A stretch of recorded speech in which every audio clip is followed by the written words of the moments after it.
نهار رجعنا من تطوان، امين الجار ديالنا جا عند خويا. قالوا راه كاينين شي ناس من هولندا بغاو يكريو عندك. قالوا راه ما لقاوش الدار في هاد الصيف وبغاو يجيو يكريو لعندكم. الوالد كلف ودار بعض التصليحات في الدار، وديك العائلة اللي عمرها دار.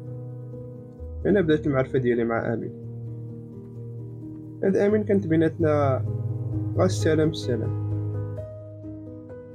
المهم العائلة كانت عندهم واحد البنت سميتها يسرى. بيني وبينكم كانت تيتيزة الحقيقة. كنا الصيف كامل كنشدو الويفي ديال الدار وكنريحو قدام العتبة ديال الدار، حتى كتجي من الكورنيش باش نشوفو انا وامين، وتريح معنا واحد 4 ساعات. وهاد العائلة كانت عندهم واحد الريستو على الكورنيش، هاديك الشي تقريبا دائما في الكورنيش. ايوا طورت العلاقة ديالنا مع هاد العائلة، ولعنا كنتبحرو معاهم كنخرجو معاهم، رجعو بحال العائلة ديالنا. وبالصدفة كان عندها حتى هي واحد الولد سميتو حتى هو امين.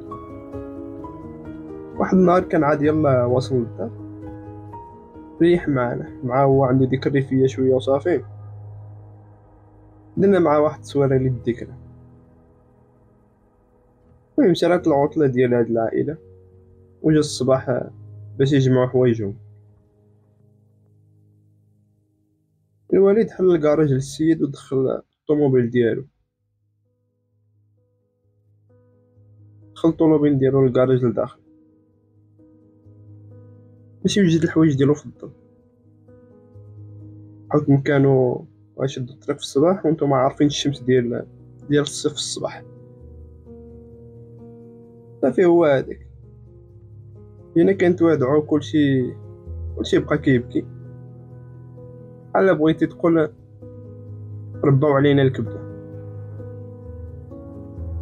وهاد امين ولا بقيتو عاقلين في الحلقه اللي فاتت قلت لكم راه كان صورني امين، وهادي تصويره اخرى في نفس النهار. صافي سالا الصيف وصل شهر 9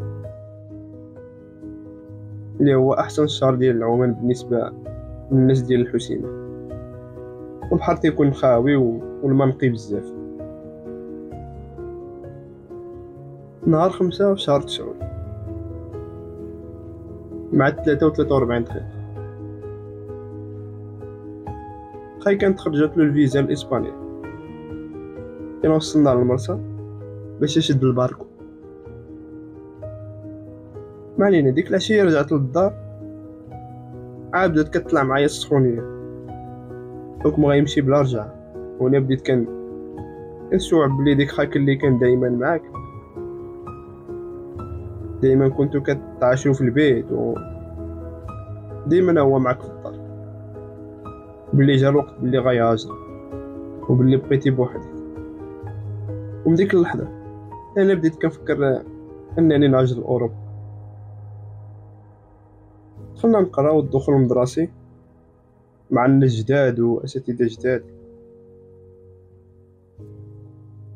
شي نهار نعاود لكم على هاد الاساتذه، عاد بالاخص واحد الاستاذ ديال الفيزيك، هو كان الاستاذ ديال الفيزيك والترجمه.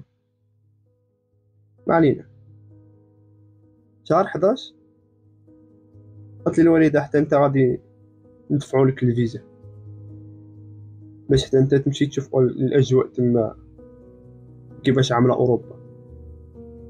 انا في الاول كنت نتخيل بلي ديك اوروبا خيال، بحكم ما عمري ما خرجت من المغرب. وهي هذيك السيادة مشينا للناظور، دينا الرونديفو ودفعنا الدوسي ديالنا. وهاد التصويره باقي عاقل عليها، كانت هذه هي التحسين اللي عملت باش نتصور، باش ديك التصويره هي اللي غادي ندير، يعني غادي ندير لهم في الدوسي. فهاد الفتره كنت طلقت الطبيعه ديالي مع بنات، كلشي ولا كيعرفني. كنت بديت كندخل الكونفور زون ديالي مع ديك الناس ديال الثانوي. راكم زادوا معنا شي ناس من الفوج الثاني ديالنا، العام اللي داز منهم واحد الجار ديالي اللي غنسميوه عماد. كان الجار ديالي. المهم حنا ماجين القصص في الحلقات الماجين. هاد عماد كان وقعت لي معايا واحد القصه في شكل عام. كما قلت لك تزادوا معايا ناس والناس اخرين انتقلوا عاود مشاو لفوج اخر، وكاين اللي يسمح في الجدع مشترك علمي دار اداب. المهم نرجعوا للقصه ديالنا. واحد النهار كانت عندنا الحصه ديال الترجمه مع ديك الاستاذ المعجز، الاستاذ ديال الفيزيك، حيت هو كان تيقري الترجمه والفيزيك. وسولنا واحد السؤال في شكل ما هو كان كيعجبو يتمرقن ويطلع على بنادم، ونفس الوقت كان عصبي، واللي كيعصبو يقدر يمشي معاه بعيد. قال في واحد اللقطه باقي عاقل عليها، واحد صاحبو ديال هذا عماد اللي كنهضروا عليه، ما عرفتش على من جابها هو والاستاذ، شد له الدفتر ورميه من الشرجه. ديك الدفتر خرج من المدرسه كاع، ماشي حكم القسم اللي كنا كنقراو فيه الترجمه كان مع السور ديال المدرسه، يعني اي فتره من تما شي حاجه كتخرج برا، وباقي عاقل عليه. ديك المنظر كان شكال. المهم وكما قلت لكم الاستاذ يقدر يمشي معك بعيد ويقدر حتى يضربك كاع، حكم هو كانت عنده واقيلا الدكتوراه ولا ما نعرف شي حاجه بحال هيدا. ما كانش حامل راسو انه يقري في الثانوي، وكان اكثريه ديال الوقت ما كيجيش الخدمه، لحق السيد كان من ديك الناس ديال القرعه والكاس، ولا كان شي اضراب كان هو الاول اللي كيدير الاضراب. وكان ماشي بديك المبدا ديال جمع على التلاميذ. والمشكل هو كانت عنده واحد الهيبه وكاع التلاميذ عزاز عليه. كانت عنده واحد الجولف 4 اللي تيقولوا لا في المغرب الزبره. كان شاركه هو وواحد صاحبه، مرة يسوقها هو مرة يسوقها صاحبه. نهار كنت كيجي الدور صاحبه هو كان كيجي في الطاكسي، كنعرفو بلي ديك النهار الطوموبيل بات عند صاحبه. المهم نرجعو للسؤال. السؤال كان قالنا دابا انا كنت جالس كما راكم عارفين الاقسام ديال الفيزيك والعلوم الحياة والارض، عندنا ديك الطاولات ديال لاجور. جالس انا الاول قدامي واحد السيد سميتو اسماعيل، في الجنب الاخر ما عقلتش شكون كان جالس قدامي. هو يقول لنا شنو هما الطبقات بالفرنسيه، هو يسولني انا. قلت له استاذ لي زيتاج. دابا انا مشيت بالمبدا ديال الكونستركسيون، قلت له لي زيتاج. قال لي كيفاش لي زيتاجير؟ بدا كيضحك. هو يسول ياسمين ديال العام اللي داز، حتى هي بقات كتقرا معايا، بقات معايا في نفس الفوج. قال لها فلانه شنو هما الطبقات؟ ما هي مسكينه كتحشام، ينفع كيسولها شي واحد ولا ما عرفتش الجواب ولا حشمات كترجع حامره ومسخوط. ديك الاستاذ زاد حشمها مع بنادم تما، هي حمراء في وجهها، ويقول لها مالك فلانه رجعتي بحال البوله ديال 50. صافي كلشي بدا كيضحك. المهم كان واحد الموقف طريف. ايوا صافي حتى واحد ما عرف الجواب، ولا بالاحرى حتى واحد ما قال الجواب اللي بغاه هو ديك الاستاذ. هو يقول لنا ليكوش. كتعرفوا شنو هما ليكوش؟ حنا ليكوش في المغرب ولا في الشمال ولا كاع في الريف، ليكوش حنا تنقولوها ليكوش اللي كيديروا العوام الصغار. قالنا ليكوش. قالنا ايوا نسولكم دابا واحد السؤال اخر. الهوت دوغ ديك الاكله السريعه ديال الميريكان. قالنا ايوا الهوت دوغ كيفاش نترجموها للعربيه؟ كلب سخون ياك؟ ويقول لي منى شنو يبان لك في هاد كلب سخون؟ بقيت كنضحك. المهم كان واحد الاستاذ واحد الاسطوره